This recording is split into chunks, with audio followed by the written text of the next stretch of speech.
ठीक है। तो बृहस्पतिवार और शुक्रवार झारखंड करेंगे हम लोग। और हम लोगों ने देखा था झारखंड की जो अक्षांशीय स्थिति है, झारखंड का जो देशांतरीय स्थिति है, वो सब आप लोग लिख लिए थे। आज से एक फिर जो है हम लोग झारखंड का जो मौलिक रूपरेखा जो है उसको हम लोग लिख रहे हैं। अभी स्टार्टिंग है, ठीक है। तो नेक्स्ट आप झारखंड वाला जो सेगमेंट में लिख रहे थे उसमें नेक्स्ट लिखना स्टार्ट करेंगे। झारखंड का कुल क्षेत्रफल, झारखंड राज्य का कुल क्षेत्रफल मतलब पूरा राज्य का क्षेत्रफल कितना है, पूरा एरिया इसका कितना है, ठीक है। आओ ना रे मुकेश, जान दे दे तुम्हारे लिए हम। हाँ उतना ही पूछेगा।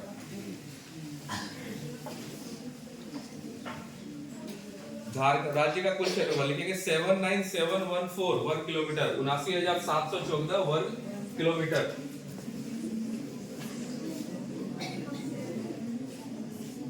79714 किलोमीटर स्क्वायर वर्ग किलोमीटर, ठीक है। 79,714 वर्ग किलोमीटर।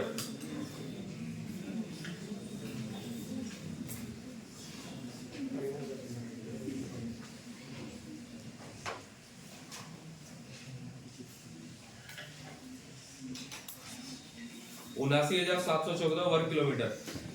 उसके नीचे फिर डैश देके लिखेंगे सर्वाधिक क्षेत्रफल वाला जिला, सर्वाधिक क्षेत्रफल वाला जिला पश्चिमी सिंहभूम, सर्वाधिक क्षेत्रफल वाला जिला,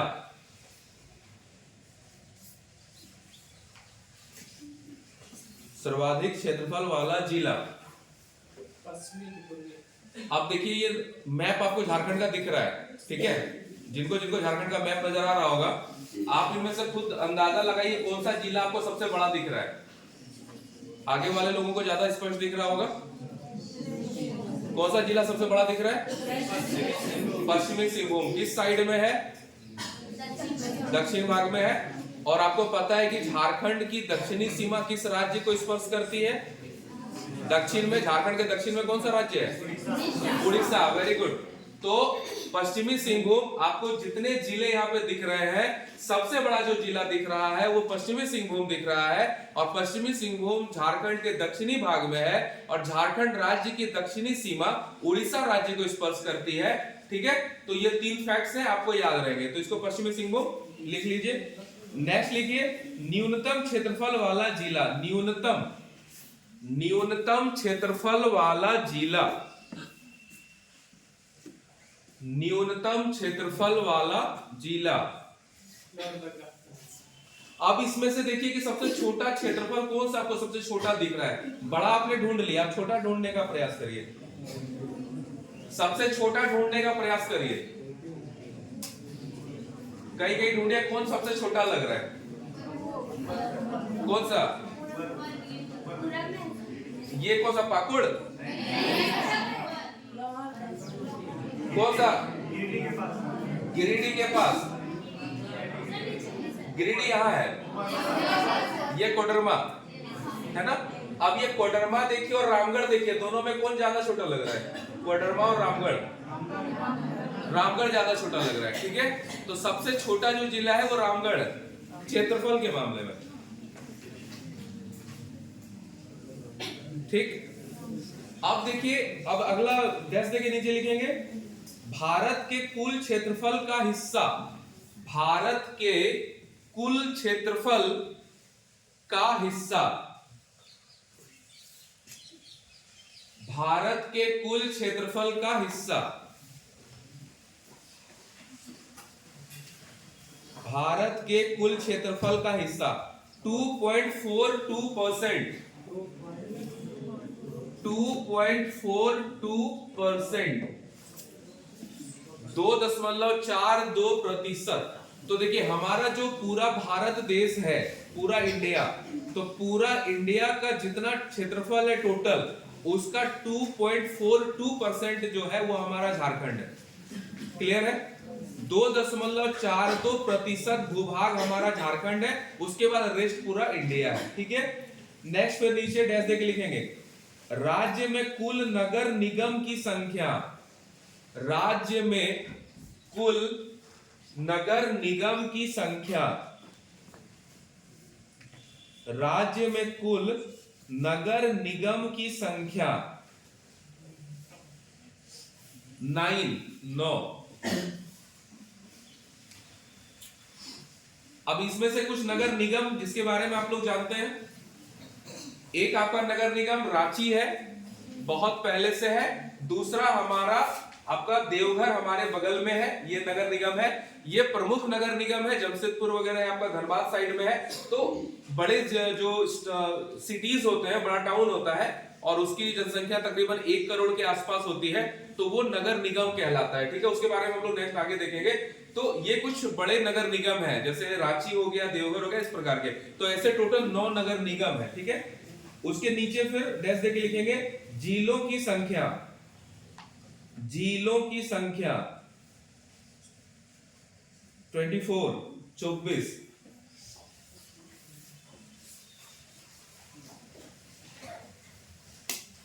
जिलों की संख्या 24। ठीक है,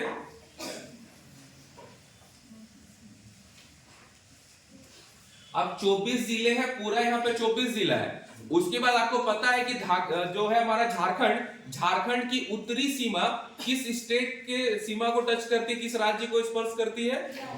बिहार। अब देखिए हमारा बिहार किसको किसको स्पर्श कर रहा है?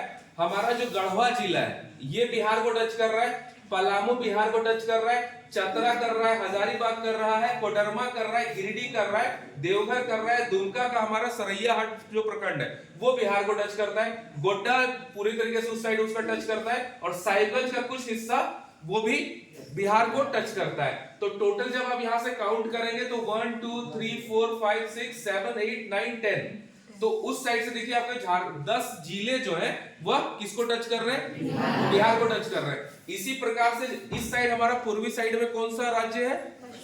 पश्चिम बंगाल। अब यहां भी आप काउंट करेंगे तो देखिए कितने जिले हमारे हैं? 1 2 3 4 5 6 7 8 9 10, तो इस साइड के भी 10 जिले।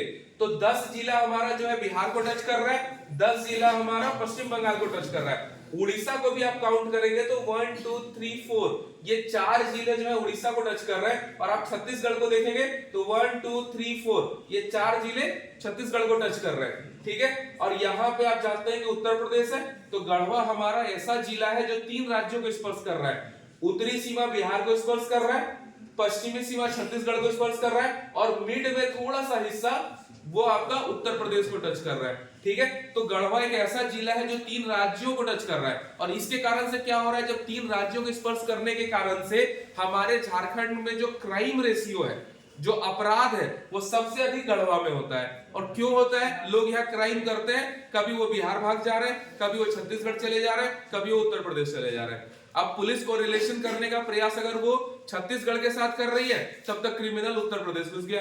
उत्तर प्रदेश पुलिस के साथ जब तक वो अपना संपर्क साधेगी तब तक वो बिहार चला जा रहा है, जिसके कारण से गढ़वा जिले में क्रिमिनल एक्टिविटीज बहुत ज्यादा होती रहती है। ठीक है, तो वो जिला हमारा गढ़वा है। तो ये समझ गए। और टोटल को आप काउंट करेंगे तो हमारे यहाँ 24 जिले हैं। और जब हमारा राज्य निर्माण हुआ था, जब झारखंड बना था 15 नवंबर 2000 ईस्वी को, उस समय कितने जिले थे? 18। Very good. और राज्य बनने के बाद कौन कौन से नए 6 जिले बने? जामताड़ा 1, रामगढ़ 2, सरायकेला खरसावा, खूंटी और लातेहार और सिमडेगा। ठीक है, तो जो नए जिले जो बने आप उसको मैप में देखेंगे तो आप देखिए एक ये जो सिमडेगा जिला है ये नया बन रहा है। ठीक है, हमारा दुमका के साथ में जामताड़ा एक साथ हुआ करता था, दुमका और जामताड़ा। राज्य बनने के बाद जामताड़ा को अलग किया गया। रांची के साथ हुआ करता था खूंटी, तो खूंटी को देखिए अलग किया है। ठीक है, आपका सरायकेला खरसावा जो है ये बाद में इसको अलग किया गया है। और इस तरह से आप देखिएगा तो 6 जिले हमारे, रामगढ़ हमारा बाद में ये अलग होगा। तो इस तरीके से 6 जिलों को बाद में बनाया गया है। अब नीचे फिर डैश देके लिखेंगे अनुमंडलों की संख्या। अनुमंडलों की संख्या, आ जाओ। अनुमंडलों की संख्या पीछे चले जाओ। 45 अनुमंडल है। ठीक है, 45। प्रमंडलों की संख्या 5। प्रमंडलों की संख्या 5 है।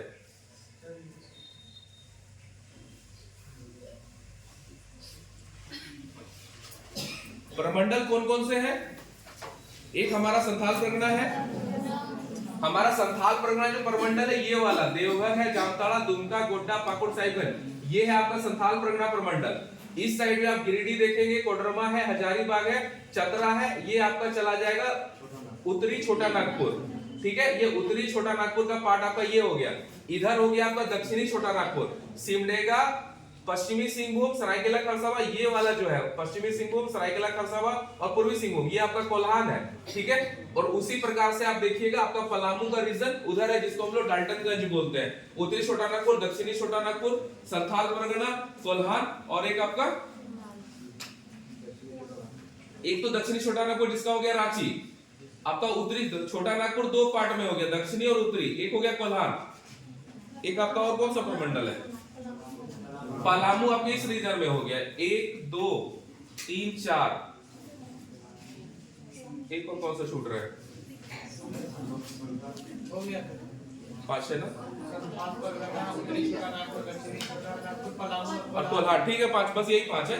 ठीक है, तो पूरा जो आपका स्टेट है इन्हीं पांचों में विभक्त है। आपका उस साइड होगा छोटा नागपुर को दो पार्ट में बांटते हैं, एक दक्षिणी छोटा नागपुर, दक्षिणी छोटा नागपुर इसलिए क्योंकि रांची से नीचे जो है झारखंड का देखिए दक्षिणी पार्ट है, तो इस साइड आपका दक्षिणी छोटा नागपुर है, और इसके ऊपरी का हिस्सा है जो उत्तरी छोटा नागपुर है, उसका मुख्यालय हजारीबाग है, और दक्षिणी छोटा नागपुर का मुख्यालय रांची है। संथाल परगना का मुख्यालय दुमका है, कोल्हान का जो मुख्यालय है आपका पश्चिमी सिंहभूम में चाईबासा है, पलामू प्रमंडल का मुख्यालय आपका पलामू है, जिसको हम लोग डाल्टनगंज भी बोलते हैं।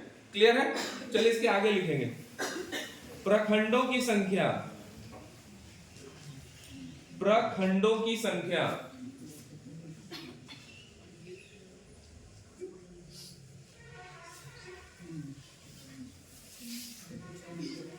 264। प्रखंड ब्लॉक जो है वो 264 है। ये आपको याद रहेगा, रोहित शर्मा का जो हाईएस्ट स्कोर है 264, तो प्रखंडों की संख्या है। उसके बाद देखिए गांवों की संख्या।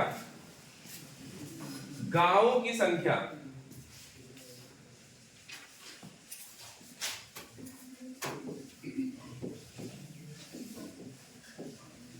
टोटल आपके झारखंड में 32,615 गांव है। 32615 32,615 गांव। उसके नीचे लिखेंगे डैश देखिए पंचायतों की संख्या। पंचायतों की संख्या पंचायत 4345 4345 पंचायतों की संख्या 4345। नीचे फिर डैश देके लिखेंगे जिला परिषदों की संख्या। जिला परिषदों की संख्या डिस्ट्रिक्ट बोर्ड्स, जिला परिषदों की संख्या 24। जिला परिषदों की संख्या 24। नीचे फिर डैश देके लिखेंगे जिला परिषद के सदस्यों की संख्या। जिला परिषदों के सदस्यों की संख्या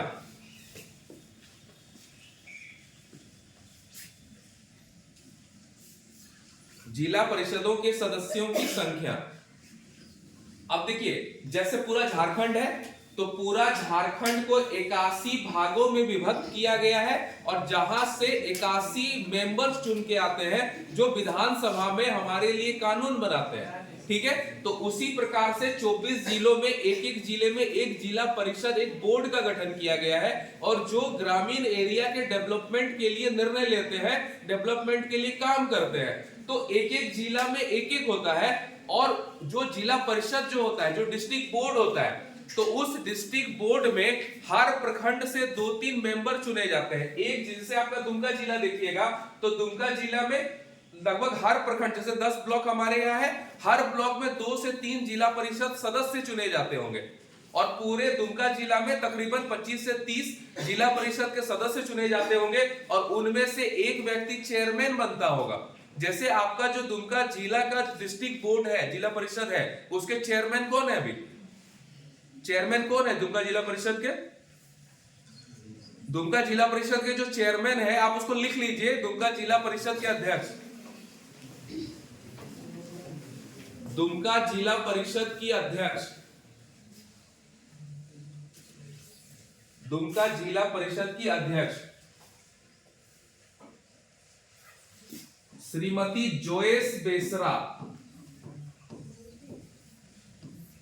जोयस बेसरा।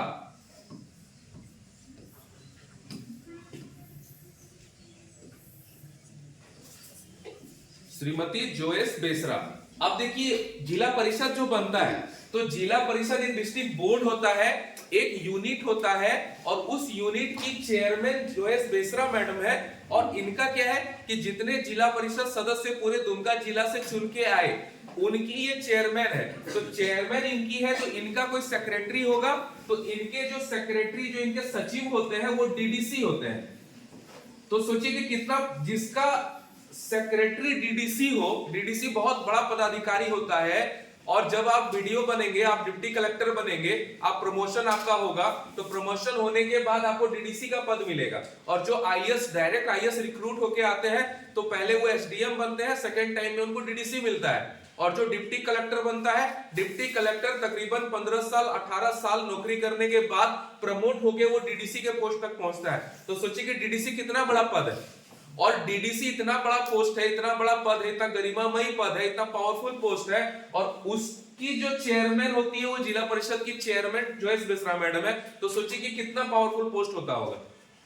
आप अंदाजा लगा सकते हैं कि इसके सेक्रेटरी डीडीसी हैं, ठीक है। तो काफी महत्वपूर्ण पद है, और बहुत ज्यादा ये लोग पैसे खर्च करते हैं, सरकार इनको अमाउंट अलॉट करती है, इनको फंड मिलता है, ये लोग डायरेक्टली फंड रिलीज करते हैं, और डीडीसी उसकी मॉनिटरिंग करते हैं, ठीक है। तो ऐसे जो जिला परिषद हमारे दुमका में एक है, तो वैसा हर जिला, जितना भी जिला आप झारखंड में देख रहे हैं, हर जिले का अपना एक एक जिला परिषद, एक डिस्ट्रिक्ट बोर्ड है। और उस जिले में कहीं 25, कहीं 30, कहीं 15, इस टाइप के करके हर जिले में जिला परिषद के सदस्य होंगे, और फिर उनके मेंबर्स होंगे, ठीक है। उसके नीचे फिर डैश देके लिखेंगे, फिर उसका संख्या बता दीजिए। 536, 536। पूरे झारखंड में 536 जिला परिषद के सदस्य चुने जाते हैं। जैसे दुमका में अप्रॉक्स 25-30 कुछ होगा, 536 है पूरे स्टेट में, ठीक है। फिर नीचे डैश देके लिखेंगे, राज्य में कुल पुलिस थानों की संख्या, राज्य में कुल पुलिस थानों की संख्या, राज्य में कुल पुलिस थानों, पुलिस स्टेशन 427, 427, 427 पुलिस थाने, 427। फिर नीचे डैश देके लिखेंगे, राज्य की कुल जनसंख्या, राज्य की कुल जनसंख्या, ब्रैकेट में लिख लेंगे 2011 के अनुसार, 2011 की जनगणना के अनुसार, 2011 की जनगणना के अनुसार।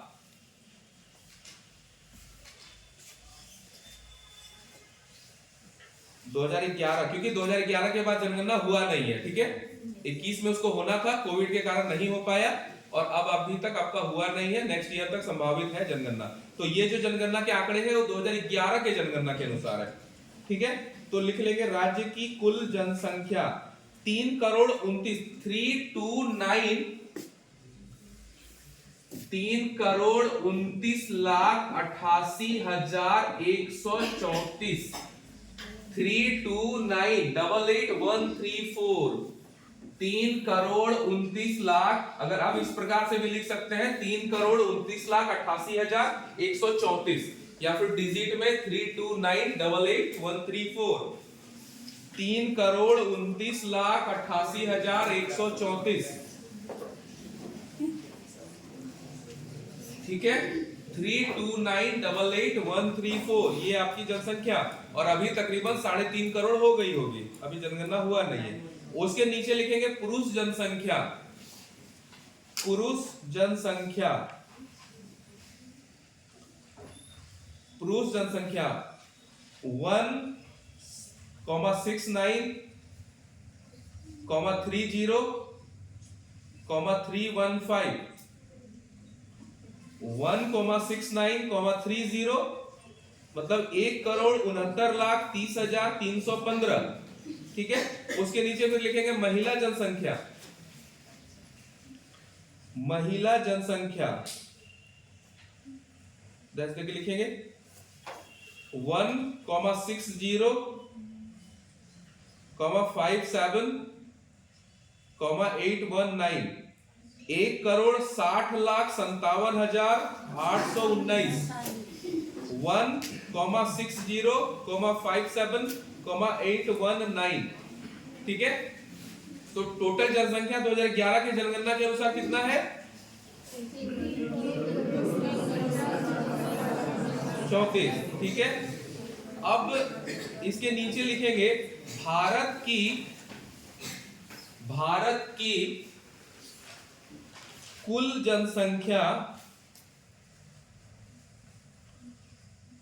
जनसंख्या का प्रतिशत। भारत की कुल जनसंख्या का प्रतिशत डैश देके लिखेंगे 2.72%, 2.72%, 2.72%। यानी कि पूरे भारत देश की जो जनसंख्या है, पूरा इंडिया का जो पॉपुलेशन है उसका 2.72% हमारे झारखंड की जनसंख्या है। ठीक है, तो रेस्ट जितनी जनसंख्या है तकरीबन 87 पॉइंट समथिंग, वो पूरे इंडिया के रेस्ट राज्यों की जनसंख्या है और हमारा 2.72% जनसंख्या हमारे झारखंड का है। तो पूरे देश की जनसंख्या का 2.72% हमारी जनसंख्या है और पूरे देश के क्षेत्रफल का कितना प्रतिशत हिस्सा झारखंड में है? 2.42%।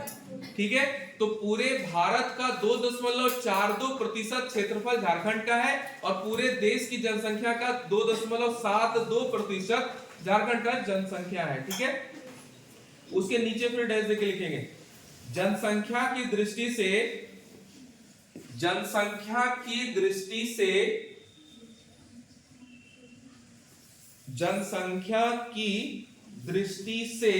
भारत में स्थान। जनसंख्या की दृष्टि से भारत में स्थान डैश देके लिखेंगे 14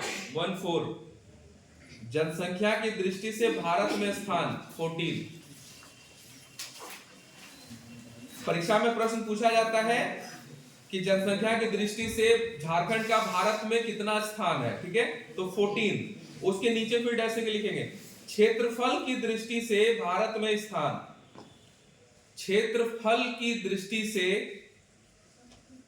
भारत में स्थान।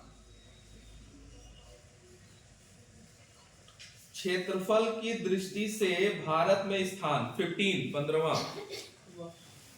15। फिर नीचे डैश देके लिखेंगे जनसंख्या घनत्व की दृष्टि से भारत में स्थान। जनसंख्या घनत्व की दृष्टि से भारत में स्थान 14। ये भी 14 है। जनसंख्या की दृष्टि से भी 14वां स्थान है और जनसंख्या घनत्व की दृष्टि से भी 14वां स्थान है। फिर नीचे डैश देके लिखेंगे 2001 से 2011 के दशक में 2001 से 2011 के बीच जनसंख्या वृद्धि दर। 2001 से 2011 के दशक में जनसंख्या वृद्धि दर। 2001 से 2011 के दशक में जनसंख्या वृद्धि दर जैसे कि लिखेंगे 22.34%, 22.34%, 22.34%। देखिए इसका मतलब ये हुआ कि इसके पहले जो जनगणना हुई थी वो 2001 में जनगणना हुई थी और 2001 की जनगणना में जो हमारे झारखंड का पॉपुलेशन रहा होगा और 2011 की जनगणना में जो पॉपुलेशन आया तो इसमें 22.34% लोगों की वृद्धि हुई। टोटल जो परसेंट जितने लोगों की जनसंख्या बढ़ी वो परसेंटेज में 22.34% है। इसको दशकीय जनसंख्या वृद्धि दर बोलते हैं। परीक्षा में प्रश्न पूछा जाता है कि 2011 के अनुसार झारखंड की दशकीय जनसंख्या वृद्धि दर कितनी है, तो वो 22.34% है। फिर नीचे डैश देके लिखेंगे सर्वाधिक जनसंख्या वाला जिला, सर्वाधिक जनसंख्या वाला जिला, सर्वाधिक जनसंख्या वाला जिला हाइफन देके देंगे रांची, सर्वाधिक जनसंख्या वाला जिला रांची। तो ये आप देखेंगे रांची को आप जानते हैं कि जो भी क्षेत्र राजधानी होगा उसकी जनसंख्या स्वाभाविक रूप से अधिक होगी। ये स्वाभाविक रूप से ये चीजें चलेगी। जैसे आपका दुमका, दुमका जिला मुख्यालय भी है, दुमका प्रमंडल मुख्यालय भी है, दुमका में डिस्ट्रिक्ट कोर्ट भी है, दुमका में सत्र न्यायालय भी है, जिसके कारण से दुमका की पॉपुलेशन अधिक है। और दुमका के मुकाबले अब रांची जाएंगे तो स्वाभाविक रूप से उसकी जनसंख्या आपको अधिक मिलेगी।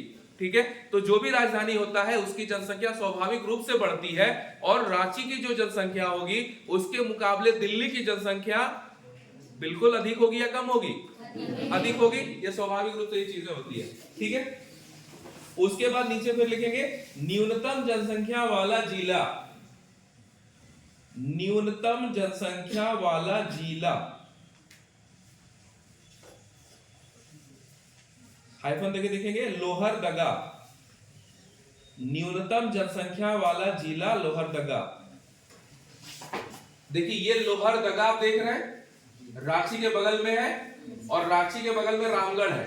तो परीक्षा में प्रश्न दो तरह का आता है कि क्षेत्रफल की दृष्टि से सबसे छोटा जिला, तो क्षेत्रफल की दृष्टि से आप देख रहे हैं रामगढ़ सबसे छोटा है और जनसंख्या के दृष्टि से लोहरदगा सबसे छोटा जिला है। ठीक है, लोहरदगा बहुत इंपॉर्टेंट जिला है। आगे हम लोग फिर जिला को जब डिस्क्राइब करके पढ़ेंगे तो फिर हम लोग देखेंगे। ठीक है, तो लोहरदगा काफी महत्वपूर्ण है, बहुत सारे यहाँ से मिनरल्स निकलते हैं, माइंस यहाँ पे है। ठीक है, तो लोहरदगा रांची के बगल में लोहरदगा है, रांची के बगल में रामगढ़ है और रांची जो है क्षेत्रफल के मामले में सबसे बड़ा जिला है। कोई कंफ्यूजन आपको दिख भी रहा हो या सॉरी जनसंख्या के मामले में सबसे बड़ा है, क्षेत्रफल में पश्चिमी सिंहभूम है। ठीक है, तो जनसंख्या के मामले में रांची है और उसके बगल में जनसंख्या के मामले में सबसे छोटा लोहरदगा है। तो दोनों जिले आपस में टच कर रहे हैं, यहां कोई कंफ्यूजन नहीं होनी चाहिए। क्षेत्रफल में रामगढ़ है, क्षेत्रफल में पश्चिमी सिंहभूम सबसे बड़ा है और क्षेत्रफल में सबसे छोटा रामगढ़ है और जनसंख्या के मामले में ये दोनों जिले आसपास अगल बगल में हैं। उसके नीचे फिर लिखेंगे जनसंख्या घनत्व, जनसंख्या घनत्व यानी कि पूरे झारखंड का जनसंख्या घनत्व कितना है, मतलब झारखंड का जो क्षेत्रफल है, कितना क्षेत्रफल है आपने लिखा है, कितना है 79,714 वर्ग किलोमीटर और झारखंड की जनसंख्या 2011 के अनुसार कितनी है 3,29,88,134। तो 3,29,88,134 लोग 79,714 वर्ग किलोमीटर क्षेत्र में रहते हैं। तो इससे आपका क्या निकलता है, घनत्व निकलता है। ठीक है, तो यहां आप देखेंगे तो प्रति वर्ग किलोमीटर कितने लोग रहते हैं, तो यही आपको लिखना है जनसंख्या, इसी को कहते हैं जनसंख्या घनत्व, यानी कि प्रति वर्ग किलोमीटर 79,714 वर्ग किलोमीटर क्षेत्रफल में 3,29,88,134 लोग रह रहे हैं। तो प्रति वर्ग किलोमीटर तो उसको हम लोग डिवाइड करते हैं तो वो निकलता है, तो ये डिजिट है आपका 414 व्यक्ति प्रति वर्ग किलोमीटर, 414 414 व्यक्ति प्रति वर्ग किलोमीटर, 414 व्यक्ति प्रति वर्ग किलोमीटर, यानी कि झारखंड में 414 व्यक्ति प्रति वर्ग किलोमीटर में रहते हैं। और जब देश की आप जनसंख्या पढ़ेंगे, आप जब इंडिया को देखेंगे तो इंडिया में क्या होता है कि आपका अरुणाचल प्रदेश आपको यहां दिख रहा होगा। तो 2011 की जनगणना के अनुसार अरुणाचल प्रदेश में 17 व्यक्ति प्रति वर्ग किलोमीटर में रहते हैं, 17 व्यक्ति, और हमारे यहाँ 414 व्यक्ति प्रति वर्ग किलोमीटर में रहते हैं। जैसे बिहार का आपको जनसंख्या घनत्व तो बहुत ज्यादा मिलेगा। कभी आपको मौका मिलेगा, आप बिहार के ट्रेनों में आप जाते होंगे, आपको बिहार जाने का मौका मिलता होगा, दिल्ली यूपी वगैरह आप जाते होंगे, तो आपको देखिएगा कि ट्रेन में आपको बहुत अधिक भीड़ मिलेगी। तो बहुत अधिक भीड़ क्यों मिलती है? क्योंकि वहां की जनसंख्या अधिक है, वहां की जनसंख्या घनत्व अधिक है। आप अरुणाचल प्रदेश की ओर चले जाएंगे तो दूर दूर तक आपको इंसान ही नजर नहीं आएगा, काफी कम लोग रहते हैं। तो सबसे कम आपको अरुणाचल प्रदेश में जनसंख्या घनत्व तकरीबन 17 लोग ही प्रति वर्ग किलोमीटर में रहते हैं, तो काफी कम हिस्सा वहां है। ठीक है, तो हम लोग झारखंड को देख रहे हैं, तो झारखंड की ये चीज है। उसके बाद नीचे फिर डैश देके लिखेंगे सर्वाधिक जनसंख्या घनत्व वाला जिला, सर्वाधिक जनसंख्या घनत्व वाला जिला।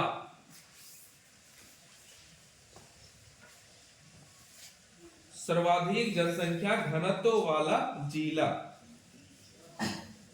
हाइफन देके लिखेंगे लोहरदगा, सॉरी एक मिनट, सर्वाधिक धनबाद है, सर्वाधिक जनसंख्या घनत्व वाला जिला धनबाद।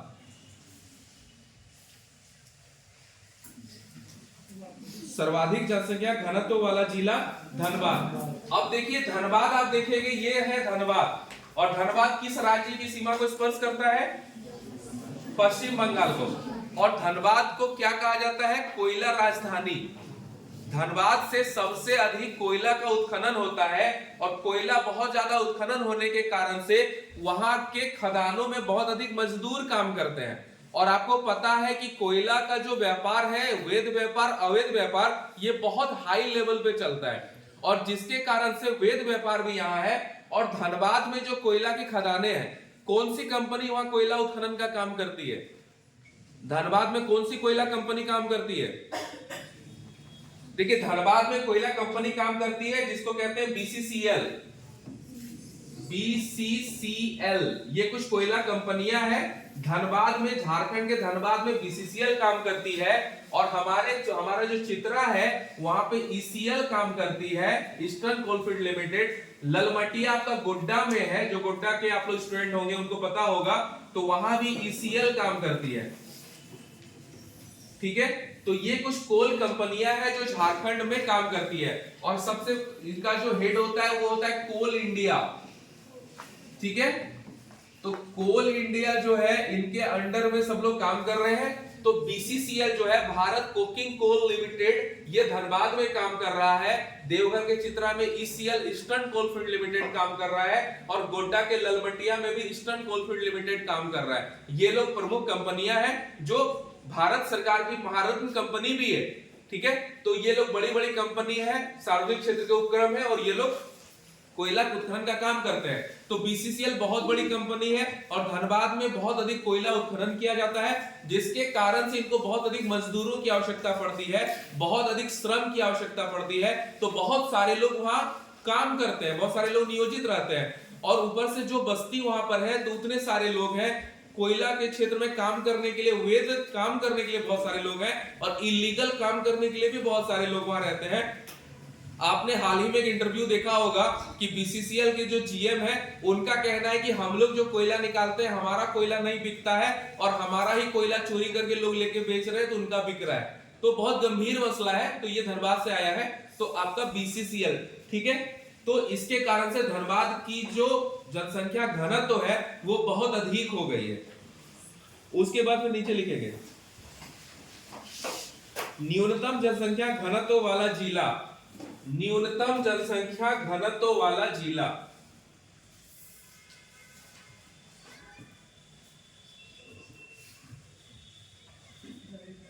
न्यूनतम जनसंख्या घनत्व वाला जिला, देखिए यहां नीचे सिमडेगा आपको दिख रहा है। ठीक है, तो लिख लेंगे सिमडेगा, न्यूनतम जनसंख्या घनत्व वाला जिला सिमडेगा। अब सिमडेगा देखिए, तो झारखंड के दक्षिणी हिस्सा में कौन सा राज्य है? उड़ीसा। तो सिमडेगा का दक्षिणी हिस्सा उड़ीसा को टच करता है, और झारखंड का पश्चिमी भाग में कौन सा स्टेट है? छत्तीसगढ़।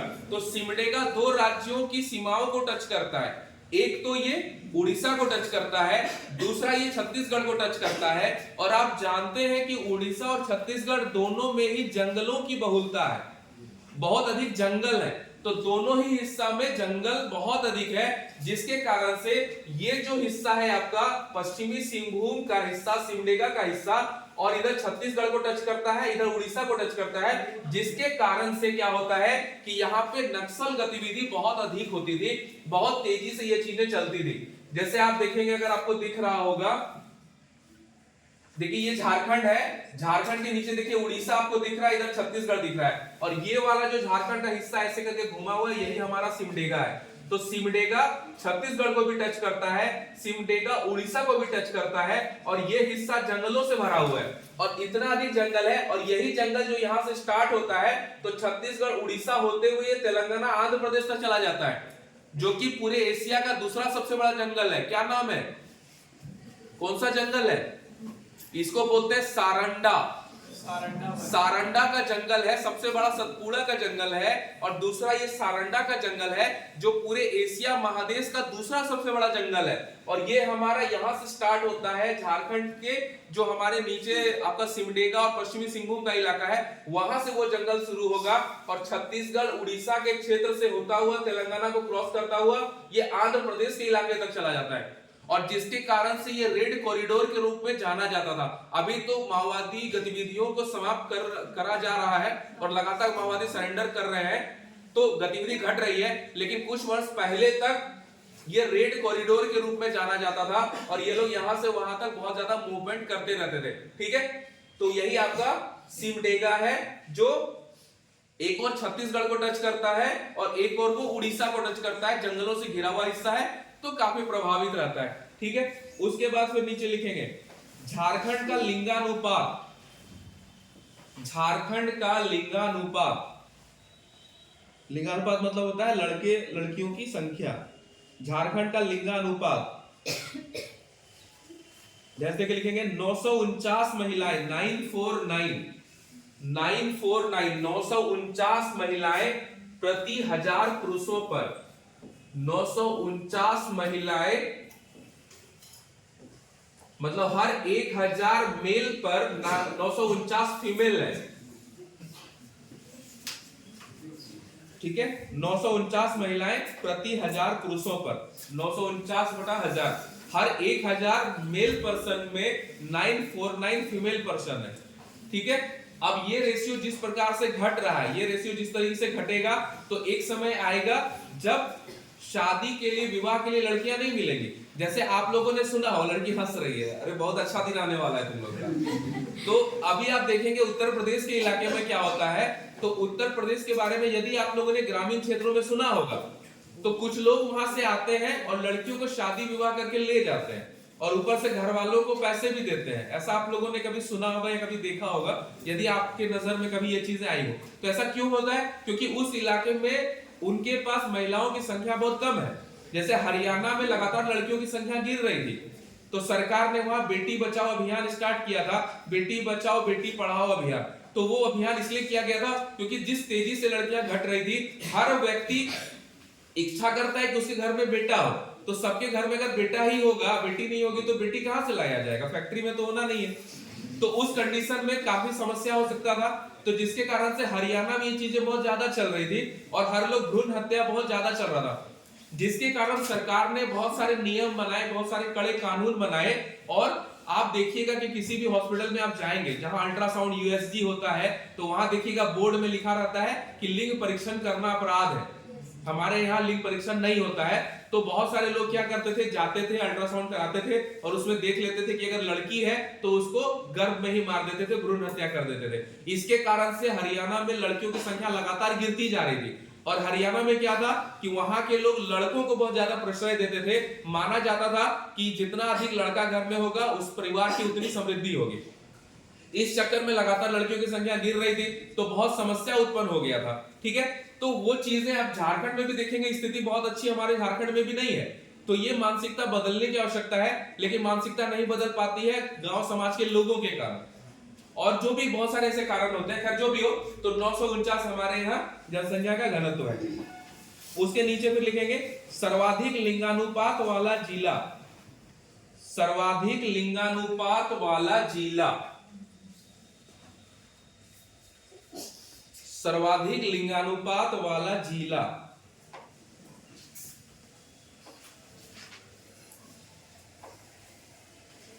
हाइफन देके लिखेंगे पश्चिमी सिंहभूम, जो सबसे बड़ा क्षेत्रफल वाला जिला है, वही सर्वाधिक लिंगानुपात वाला जिला है। सर्वाधिक लिंगानुपात वाला जिला पश्चिमी सिंहभूम। अब देखिए पश्चिमी सिंहभूम का जो इलाका है ये जंगलों से घिरा हुआ इलाका है, सारंडा वन क्षेत्र का इलाका है और नो डाउट यहाँ पे साक्षरता दर कम है। जब आप साक्षरता दर पढ़ेंगे तो आपको समझ में आएगा। तो जो साक्षरता दर जहां कम है वहां लड़कियों की संख्या अधिक है, लिंगानुपात उनका अधिक है लड़कियों का। तो आप समझ लीजिए कि जो लोग कम पढ़े लिखे हैं वो ज्यादा होशियार है, जो लोग अधिक पढ़ लिए उन्हीं को बेटे की चाहत है, जो अधिक पढ़ लिए उन्हीं को बहुत कुछ देखना है, बहुत कुछ सुनना है, बहुत कुछ समझना है। तो पढ़े लिखे लोगों के चक्कर में लिंगानुपात घट रहा है, जो कम पढ़े लिखे लोग हैं वहां लिंगानुपात ठीक ठाक है। ठीक है, तो जो क्षेत्रफल में सबसे बड़ा जिला पश्चिमी सिंहभूम है वही लिंगानुपात में सबसे बेहतर जिला हमारे झारखंड का है। ठीक है, उसके नीचे फिर लिखेंगे न्यूनतम लिंगानुपात वाला जिला, न्यूनतम लिंगानुपात वाला जिला, न्यूनतम लिंगानुपात वाला जिला धनबाद, धनबाद। ठीक है, उसके नीचे फिर लिखेंगे राज्य की साक्षरता दर, राज्य की साक्षरता दर,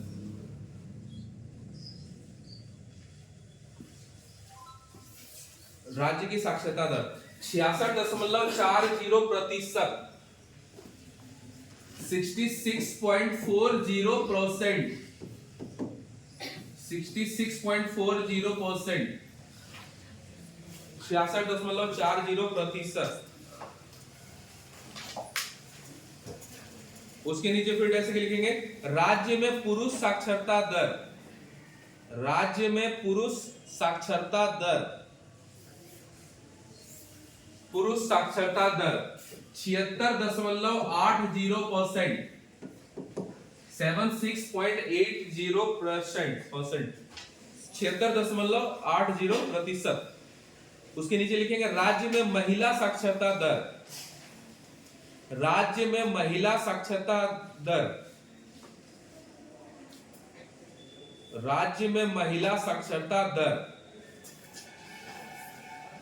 55.40%, 55.40,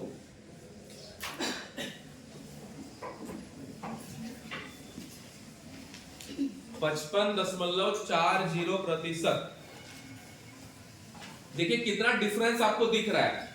एक तो पूरे राज्य की जो साक्षरता दर है वो 66.40% है, पुरुष साक्षरता दर 76.80% है और वही महिला साक्षरता दर 55.40% है। देखिए कितना डिफरेंसेस आपको दिख रहा है, तकरीबन 21% के आसपास, 20% के आसपास लगभग आपको अंतर दिख रहा है। मतलब राज्य की जो महिलाएं हैं वो पुरुषों के मुकाबले 20% कम महिलाएं पढ़ी लिखी है।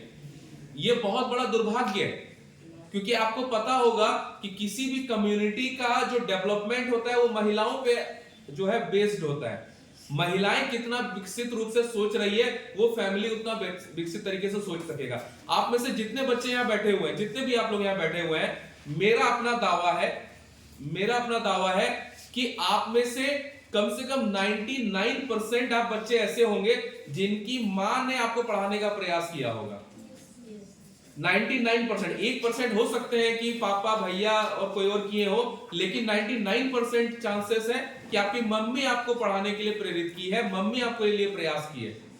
आप में से बहुत सारे बच्चे होंगे जिनके घर में अगर पैसे की दिक्कत होगी तो मम्मी कहीं चले जाती होगी, कुछ गिरवी रखती होगी, फिर लेकर आती होगी, फिर आपको पढ़ाने का पैसा देती होगी।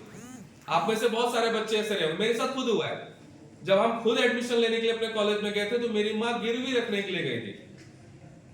तो बहुत सारी ऐसी चीजें हैं, तो ऐसा होता है। ठीक है, तो महिलाएं जितनी पढ़ी लिखी होंगी उतना बेहतर होता है। तो महिलाएं, और ये दुर्भाग्य है हमारे राज्य का कि जहां पुरुष साक्षरता दर, एक तो पुरुष साक्षरता दर भी कम है, 76% बहुत कम होता है। 96 एबव चला गया केरला, तकरीबन 100% में केरल का साक्षरता दर चला गया और हमारे यहाँ 76 है। और उससे खराब स्थिति महिलाओं की है कि 55% है। लेकिन इसमें महिलाओं की भी कम गलती नहीं है। महिलाओं से किसी से भी आप पूछिएगा किसी व्रत त्योहार के बारे में तो वो एकदम बता देगी आपको। तीज कब है, करवा चौथ कब है, जितिया कब है, एकदम डिट्टो बता देगी। 16 सोमवारी का व्रत कैसे रखना है, सबको पता रहता है। लेकिन पता नहीं रहता है तो एजुकेशन के बारे में पता नहीं रहता है। पता नहीं, बहुत बड़ा दुर्भाग्य है, क्यों नहीं रहता है पता नहीं। खैर, उसके बाद देखिएगा, फिर नीचे लिखेंगे सर्वाधिक साक्षरता दर वाला जिला। सर्वाधिक साक्षरता दर वाला जिला,